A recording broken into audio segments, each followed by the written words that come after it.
The wind howled across the Nebraska plains, late autumn, 1882, carrying the scent of frost and the promise of a bitter winter. The sky was a bruised gray, heavy with clouds that pressed low over the rolling grasslands. Dust swirled in tight spirals, catching in the cracks of a weathered porch where Samuel Holt stood, his calloused hands gripping the railing. His boots, caked with mud from the morning's work, left faint prints on the warped wood. He was a man of 40, broad-shouldered, with eyes that had seen too many winters alone. The ranch was small, a scattering of fences and a sagging barn, but it was his, carved from years of sweat and solitude. He was mending a gate when he heard a soft knock, deliberate, like someone testing the courage of their own fist. Samuel turned, squinting through the dust. At the edge of his porch stood a woman, no more than 25, her frame slight under a threadbare coat. Her boots were worn to the soles, and her hands clutched a wooden spoon and a dented tin kettle, as if they were the only anchors keeping her upright. Her face was pale, lips cracked from the wind, but her eyes held a quiet fire. "I don't say much, sir," she said, voice steady despite the tremble in her knees, "but I know my way around a stove." Samuel studied her, his jaw tight. Her coat was too thin for the season, her fingers red from cold. The kettle gleamed faintly, polished despite its dents, a relic of care in a life that had clearly been unkind. "Name?" he asked, his voice rough as the gravel underfoot. "Mary Weaver," she replied, soft but clear. He glanced past her, down the rutted trail that led to nowhere. No horse, no cart, just the endless stretch of prairie and a wind that carried no answers. "You got kin?" She shook her head, once sharp.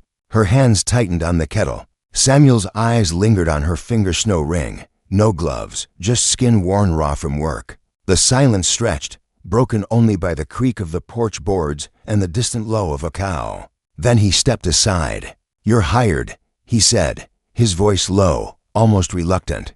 He paused, then added, quieter, "And this is your place now." Mary's shoulders eased, not in surrender, but as if she'd set down a burden too heavy for one soul to carry. She stepped forward, boots whispering on the wood, and crossed the threshold into the house. Samuel didn't follow. He stood on the porch, watching the horizon swallow the last of the daylight, wondering what he'd just invited into his life. Inside, the house was tidy but hollow. A single chair sat by a cold hearth, a table scarred from years of use.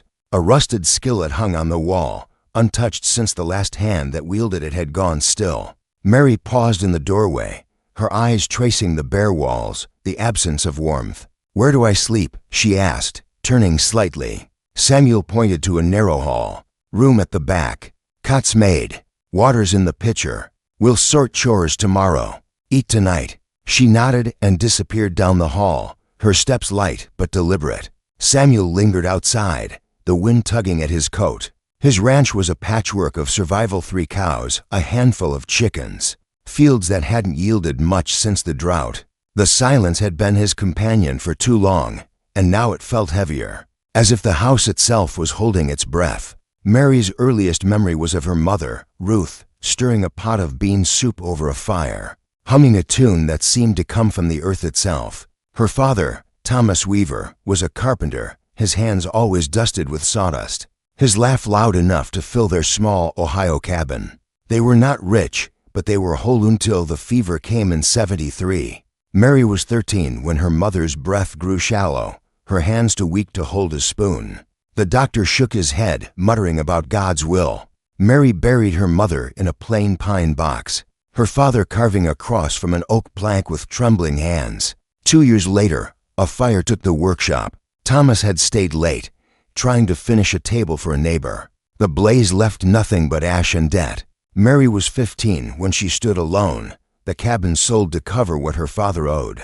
She tried to keep his tools, his chisels, his plane, but the landlord, a man named Henry Voss, took them, claiming they were part of the property. He offered her a room in his boarding house, his smile too sharp, his eyes lingering too long. She left with her mother's kettle and a wooden spoon, walking west with no plan but survival. She worked where she could, washing linens in Dayton, scrubbing floors in Springfield. In a tavern in Indiana, she cooked for a week, her soups drawing travelers from miles away. But the owner, a man with whiskey on his breath, knocked on her door one night, his voice thick with promises she didn't want. She hit him with the kettle, hard enough to leave a dent, and ran before the sun rose. Town after town, she moved, sleeping in barns, under bridges, once in a churchyard where the gravestones felt like company. By the time she reached Samuel's ranch, her body was a map of hunger and frost. She stood at his gate, kettle in hand, whispering to herself, "I don't need your charity, just a fire." Then the world spun, and she fell, the dirt cold against her cheek. She didn't remember Samuel carrying her inside, only the warmth of a blanket, the smell of barley simmering, and the sight of her kettle placed carefully by the hearth, untouched, as if it were sacred. Samuel showed her to the back room, a small space with a cot, a quilt, and a window that rattled in the wind. The air smelled faintly of lavender, a ghost of someone else's life. A pair of worn boots sat in the corner, too small for a man, and a shawl hung on a peg, its edges frayed but neatly folded. This was hers, Samuel said, his voice flat, nodding toward the shawl. "My wife, Eliza. Cholera, 79. Mary's eyes softened. "I'll keep it tidy," she said. "I swear it." He nodded once and left her alone. She stood in the quiet, her fingers brushing the shawl, careful not to disturb its folds. The room felt like a promise and a wound, both at once. She sat on the cot, the kettle beside her, and stared at the wall until the moonlight crept through the window, silver and cold. The next morning, Mary woke to find a small bundle outside her door kindling, a loaf of stale bread, and a single egg. No words, just there, like a gesture from someone who didn't know how to speak welcome. She carried them to the kitchen, a room that felt more like a museum than a home.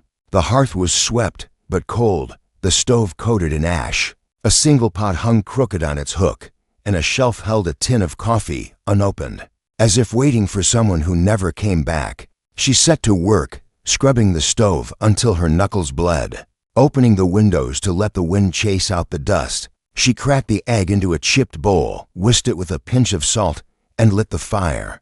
The scent of cooking filled the air, sharp and warm, like a memory waking up. She found a jar of dried sage, its leaves crumbling but fragrant, and sprinkled it into the pan. The act was simple, but it steadied her, as if the rhythm of cooking could hold the world together. Samuel stepped into the kitchen just as the eggs began to sizzle. He paused, sniffing the air, his face unreadable. "You used the sage," he said, more observation than question. Mary nodded, wiping her hands on her apron. It was still good. He looked at her, then at the pan. "Eliza used sage. Like it in everything." Mary met his gaze. "Then I'll keep using it." He nodded and left, his boots heavy on the porch. That night, Mary noticed the kindling pile was taller, stacked with care, and she stirred the pot a little longer, letting the warmth sink into the walls. The wind outside softened, and the house felt less like a shell, as if it were learning to breathe again. The days settled into a rhythm. Mary rose before dawn, kneading dough, boiling coffee, mending curtains that had hung limp for years. Samuel worked the fields, repaired fences, and said little, but his silence was not cold. It was the silence of a man who had built walls to keep the world at bay, and now found them crumbling, one meal at a time. One evening, as Mary ladled vegetable stew into a bowl, carrots, potatoes, a hint of sagish placed it before Samuel at the table. He ate slowly, each spoonful deliberate, as if tasting something beyond the food. The room was quiet, save for the crackle of the fire and the tick of a clock on the mantel. Mary stood by the counter, her hands clasped, waiting for a sign that she belonged. Samuel set his spoon down, the bowl half empty. "Stew's good," he said, his voice low. "Cornbread's better than I remember." Mary's lips twitched, not quite a smile. "Mama's recipe. Cornmeal, buttermilk, no sugar." She said sweet cornbread was for city folk. He nodded, his eyes on the bowl. "Eliza made it sweet. Never could get it right myself." Mary's heart lifted, but she kept her voice steady. "I'll teach you, if you want." He looked at her, just for a moment, then stood and walked outside. The door closed softly behind him. Mary exhaled, her hands trembling as she cleared the table. She didn't know if she'd said too much, but the house felt warmer, as if the walls had heard her. That night, she found him by the barn, staring at the stars. His shadow was sharp against the moonlight, his arms crossed, his hat low. She hesitated, then spoke, her voice barely above a whisper. "You ever miss the noise? People talk, all of it?" He didn't turn. "Used to. Not anymore." She nodded, pulling her coat tighter. "Mama said quiet's where you find yourself. But sometimes I think it's where you lose yourself, too." He glanced at her, his eyes catching the light. "You ain't lost, Mary. Not here." She swallowed, her throat tight, and walked back to the house, the kettle still warm in her hands. The stars above were bright, stitching light into the dark, and for the first time in years, she felt like she might belong somewhere. But the world has a way of testing peace. One afternoon, as Mary hung laundry on a line stretched across the yard, a shadow fell across the fence.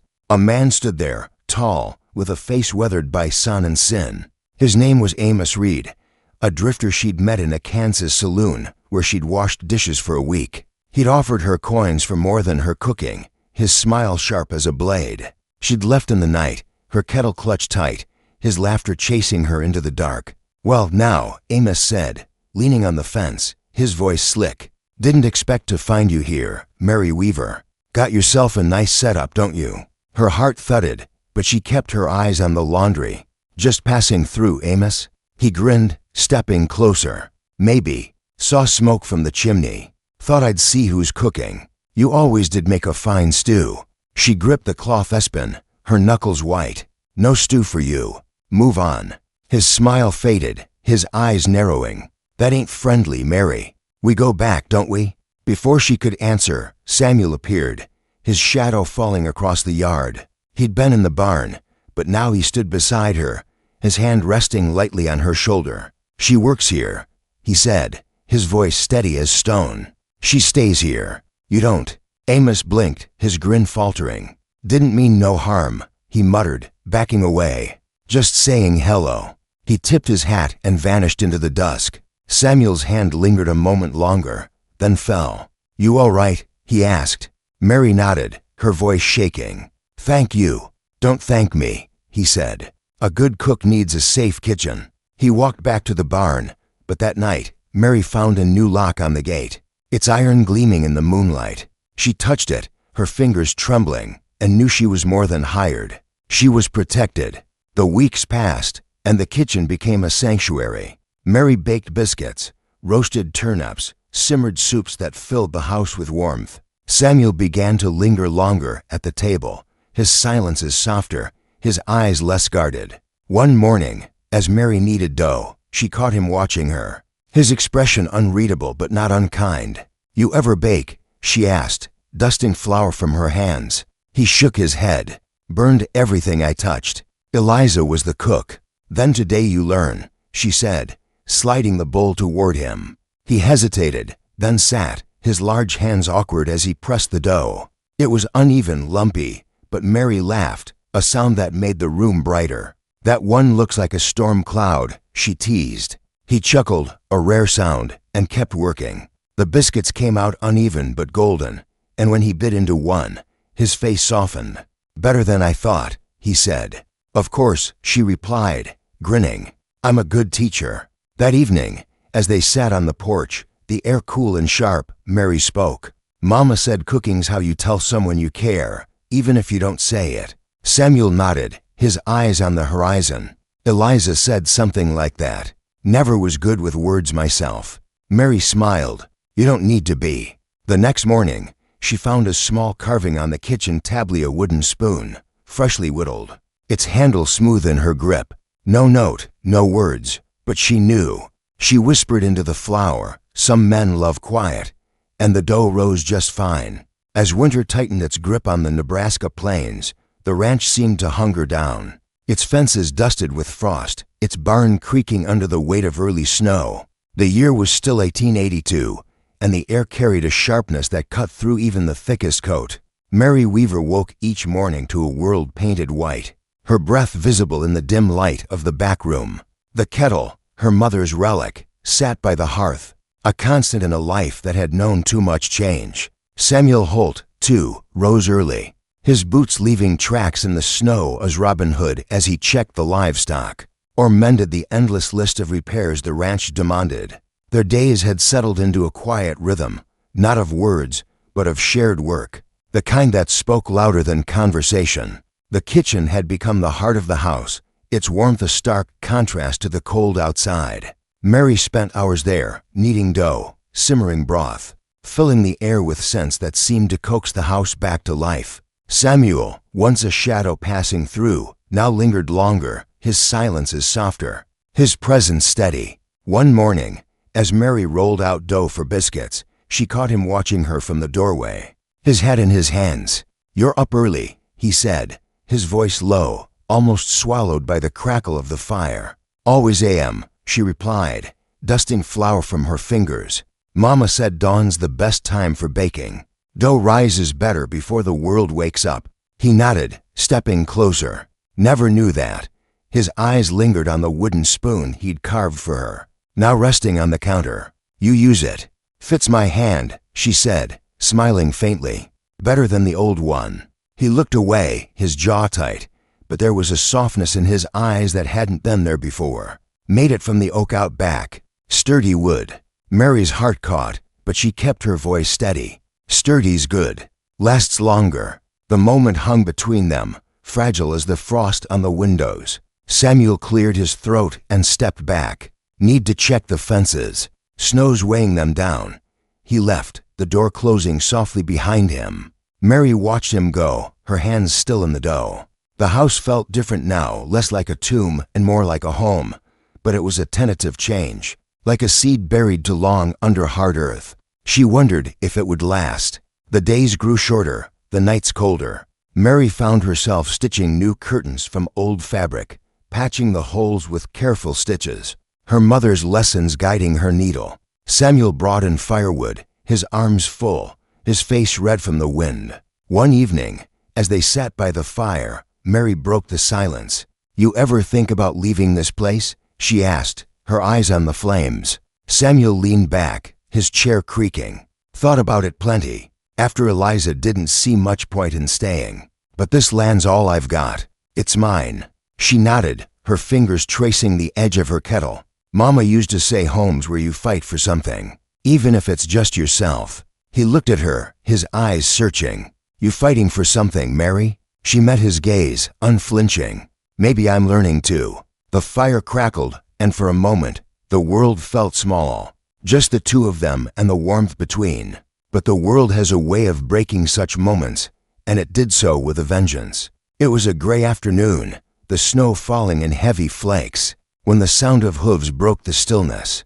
Mary was in the kitchen, stirring a pot of bean soup, when she heard it. She stepped to the window, her heart quickening. A rider approached, his figure blurred by the storm. Samuel was in the barn, too far to hear. She gripped the wooden spoon, her knuckles white, and stepped onto the porch. The rider dismounted, a tall man with a coat to find for the plains. His face was sharp, his eyes cold, and Mary knew him instantly. Elijah Kane, a cattle broker from Lincoln who'd passed through a tavern she'd worked at months ago.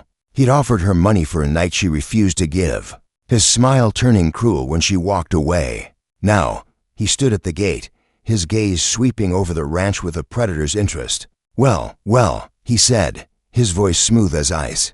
"Mary Weaver, out here in the middle of nowhere. You've landed well, haven't you?" Her stomach twisted, but she held her ground. "What do you want, Elijah?" He stepped closer, his boots crunching in the snow. "Heard about a rancher out here, looking to sell cattle. Thought I'd see the stock. Didn't expect to find you cooking his supper." "I work here," she said, her voice steady. "That's all you need to know." His smile widened, but it held no warmth. "Oh, I know plenty. A woman like you, alone out here with a man like that?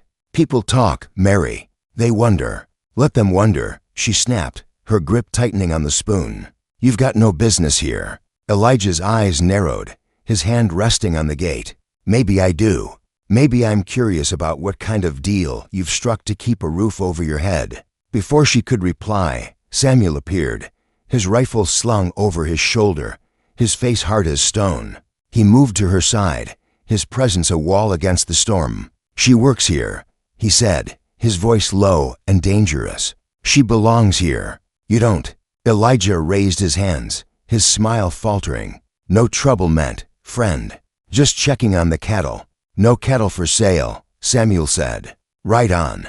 Elijah hesitated, his eyes flicking between them. Then he tipped his hat, a mocking gesture, and mounted his horse. I'll be around, he said, his voice carrying a threat. This ain't the last you'll see of me. As he rode off, Mary's knees trembled, but she stood tall. Samuel's hand rested lightly on her arm, a silent anchor. You know him? He asked. Met him once, she said, her voice shaking. He's not a good man. Samuel nodded, his jaw tight. He won't come back. But Mary wasn't so sure. That night, as she stirred the soup, her mind raced. Elijah Kane wasn't just a drifter like Amos Reed. He had money, influence, and a grudge. She'd seen it in his eyes, a hunger not just for her, but for power. The ranch was small, but it was valuable, and men like Elijah always wanted what wasn't theirs. Samuel sat at the table, watching her. You're safe here, he said, as if reading her thoughts. She nodded, but her heart wasn't convinced. Some men don't take no for an answer.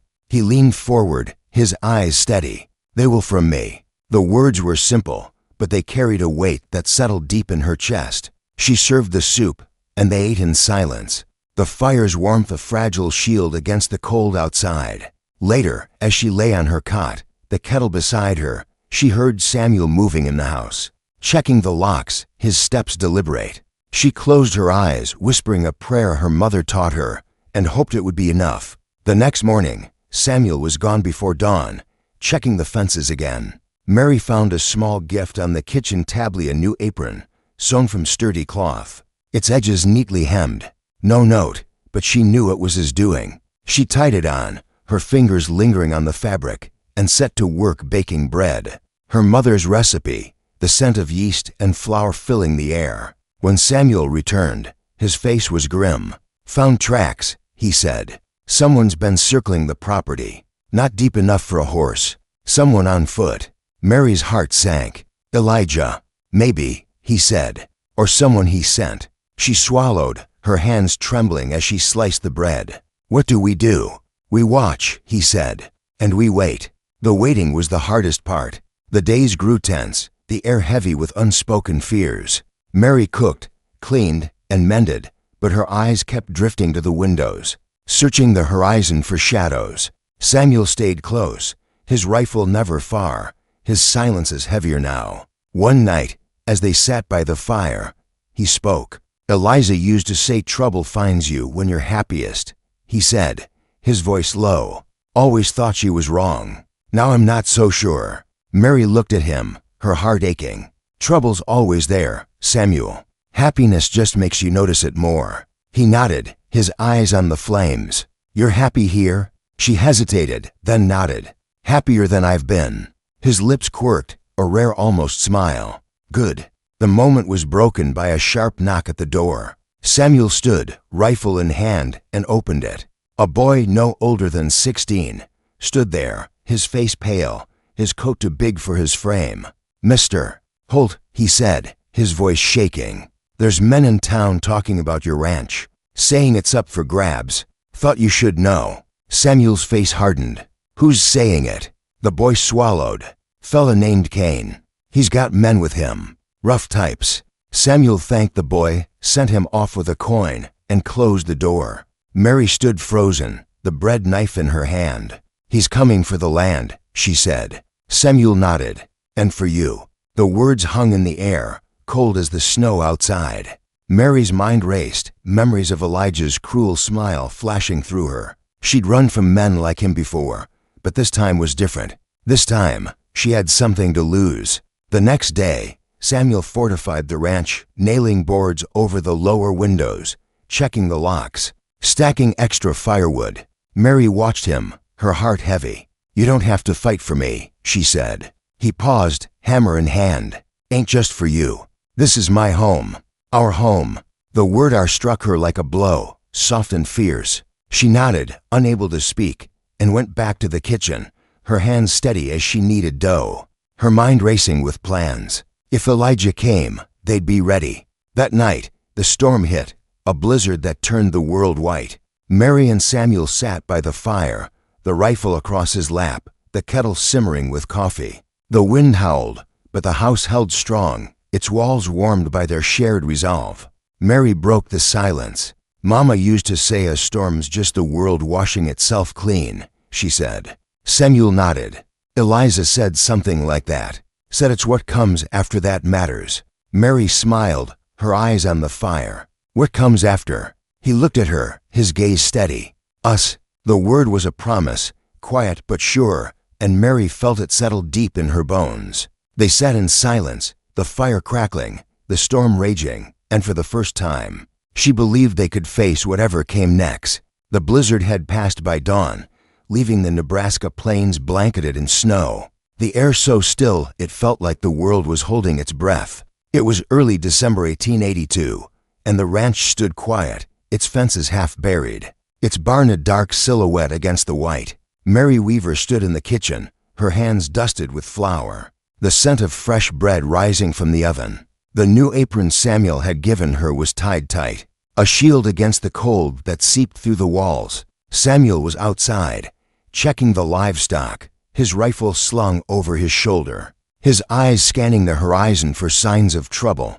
The tension from Elijah Kane's threat lingered like a shadow. Mary had barely slept, her dreams haunted by his cold smile and the memory of his voice. Samuel, too, was on edge, his silences heavier, his steps more deliberate. They hadn't spoken of it since the boy's warning, but the air was thick with it, a storm waiting to break. That morning, as Mary pulled the bread from the oven, she heard the crunch of boots on the porch. Her heart leaped, but it was only Samuel, his face red from the cold, his eyes sharp. "Found more tracks," he said, setting his rifle by the door. "Closer this time. Near the barn." Mary's hands froze on the bread. "He's watching us." Samuel nodded, his jaw tight. "He's testing us, seeing how far he can push." She set the bread down, her voice steady despite the fear in her chest. "What's he want, Samuel? The land or something else?" He looked at her, his eyes dark. "Both.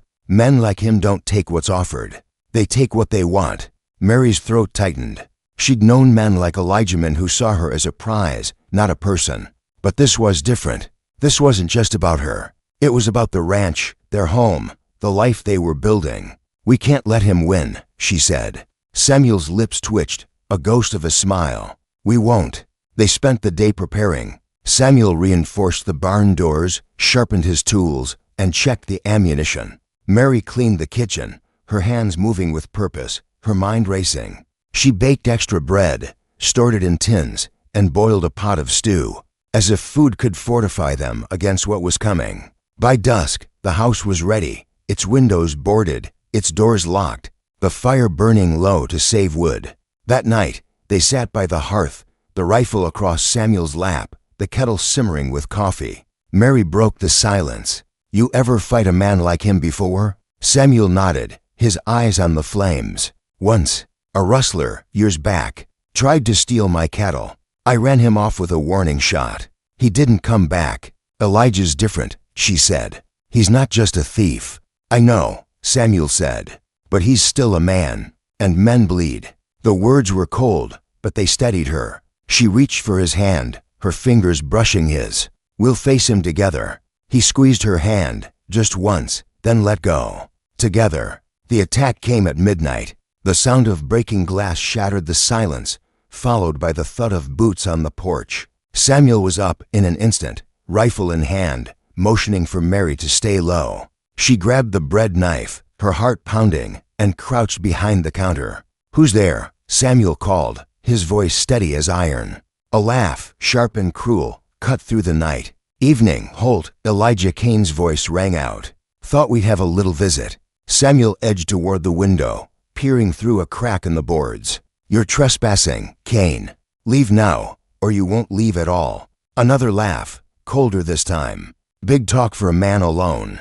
Hand over the girl, and we'll talk about the land." Mary's blood ran cold. She gripped the knife tighter, her eyes meeting Samuel's. He shook his head, a silent promise, and moved to the door. "There's no deal," Samuel said, his voice low and dangerous.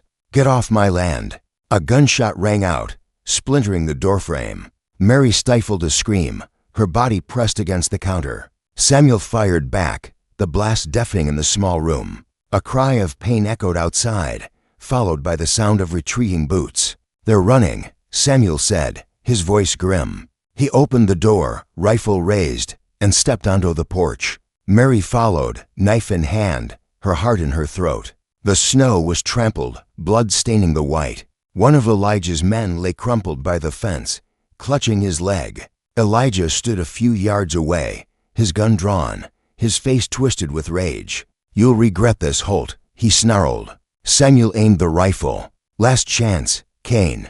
Elijah hesitated, his eyes flicking to Mary. For a moment, she thought he'd shoot, but he lowered his gun, his smile returning. "This ain't over," he said, backing away. "I'll be back." He mounted his horse and rode off, his wounded man limping behind. Samuel watched them go, his rifle still raised, until the darkness swallowed them. Mary stood beside him, her breath visible in the cold air, her body shaking. "You all right?" Samuel asked, his voice soft. She nodded, tears stinging her eyes. "I'm sorry. Ain't your fault," he said, lowering the rifle. Men like him make their own trouble. They returned to the house, the fire still burning low. Mary set the knife down, her hands trembling. "He'll come back," she said. Samuel nodded. "And we'll be ready." The next week was a blur of vigilance. Samuel hired hands from town, young men with steady aim, to guard the ranch. Mary cooked for them, her soups and breads a small comfort in the tense days. The townsfolk whispered about Elijah's threats, some siding with him, others with Samuel. The division stirred debate, with some calling Elijah a bully, others saying Samuel was a fool to fight him. One evening, a letter arrived from the mayor, offering to mediate a deal with Elijah. Samuel read it, his face hard, and tossed it into the fire. "No deals," he said. "This is our home." Mary nodded, her heart swelling. "Ours." The final confrontation came on a clear, cold night, the stars bright above the plains. Mary was washing dishes when the sound of hooves thundered outside. Samuel grabbed his rifle, the hired hands at his side, and stepped onto the porch. Mary followed, the bread knife in her apron, her resolve as sharp as the blade. Elijah rode up with 4 men, their guns gleaming in the moonlight. "Last chance, Holt," he called. "Give me the girl and half the land, and we walk away." Samuel's voice was steady. "You get nothing." Elijah laughed, raising his gun. But before he could fire, Samuel's hired hands shot first, their bullets striking 2 of Elijah's men. Elijah fired back, grazing Samuel's arm. Mary screamed, rushing to his side, but he pushed her behind him, firing again. The fight was quick and brutal. Elijah's men fell, wounded or fleeing, and Elijah himself took a bullet to the shoulder. He dropped his gun, his face pale with shock. "You'll pay for this," he gasped, clutching his wound. Samuel stepped forward, rifle aimed. "Right out, Cain. Don't come back." Elijah staggered to his horse, his men dragging themselves away. The hired hands watched them go, their guns ready. Mary clung to Samuel, her hands on his arm, the blood warm under her fingers. "You're hurt," she said, her voice breaking. "It's nothing," he said, but his face was pale. She led him inside, bandaging his arm with strips of cloth, her hands steady despite the fear. The hired hands stayed outside, keeping watch. As dawn broke, the ranch was quiet again, the snow stained with blood and hoofprints. Mary sat beside Samuel, her hand in his, the fire crackling softly. "It's over," she said. He nodded, his eyes on her. For now. The townsfolk came later that day, offering help and supplies. The mayor apologized, admitting Elijah's influence had swayed him. Samuel shook his hand, his face hard but forgiving. Mary served them bread and coffee, her heart lighter, the weight of fear lifting. Spring arrived slowly, the plains blooming with color. The ranch thrived, its fences mended, its fields tilled. Mary and Samuel worked side by side, their silences filled with understanding. One morning, as Mary kneaded dough, Samuel entered the kitchen, a small box in his hand. "Made this for you," he said, his voice rough. Inside was a silver locket, simple but polished, a gift from a man who spoke with actions. Mary's eyes filled with tears. "It's beautiful." He took her hand, slipping the locket around her neck. "You're home, Mary. Always will be." She smiled, her fingers on the locket. "As long as you're here." They stood together, the kitchen warm with the scent of bread, the fire crackling, the world outside blooming with promise. It wasn't a grand love, but it was true, built on quiet moments, shared fights, and a place by the fire. The ranch became a haven, its kitchen alive with laughter and life. Mary's cooking drew neighbors, their stories filling the air. Samuel's arm healed, his strength returning, his heart open. They faced no more threats from Elijah, who'd left town in disgrace, his name a cautionary tale. As summer approached, Mary and Samuel sat on the porch, watching the sunset. "You ever think about what's next?" she asked. He looked at her, his eyes soft. "Every day. And it's always you." She leaned against him, the locket warm against her skin. The plains stretched wide before them, a world of possibility, and the house behind them glowed with the warmth of home. What did you think of Mary and Samuel's stand against Elijah? Was their fight justified, or should they have sought peace? Share your thoughts on the themes of violence and injustice in the comments below. Do men like Elijah deserve second chances, or should they face the full weight of their actions? Your perspective could spark a powerful discussion.